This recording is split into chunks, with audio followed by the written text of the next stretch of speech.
আসসালামু আলাইকুম রহমতুল্লাহ। Dear viewers, আমি চলে আসলাম বীরগঞ্জে একটা পলি শেডে। তো এখানে দেখেন যে ঘরটা পুরোটাই পলি দ্বারা আবৃত। এখানে আমরা ভিজিটে আসছি। এখানে বিভিন্ন ধরনের চারা উৎপাদন করা হয়।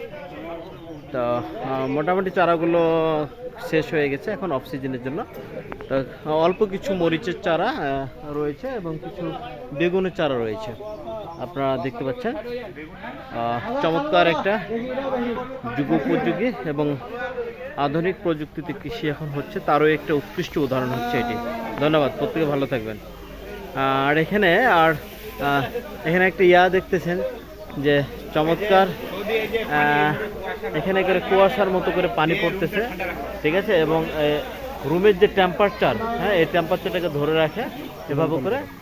এখানে আপনারা দেখতেছেন কুয়াশার মতো করে এখানে পানিগুলো পড়তেছে, যাতে করে টেম্পারেচারটা স্বাভাবিক থাকে। চমৎকার একটা সিস্টেম। কৃষি এগিয়ে যাচ্ছে আধুনিক প্রযুক্তিতে, তার একটি উৎকৃষ্ট উদাহরণ। ধন্যবাদ, প্রত্যেকে ভালো থাকবেন। আসসালামু আলাইকুম।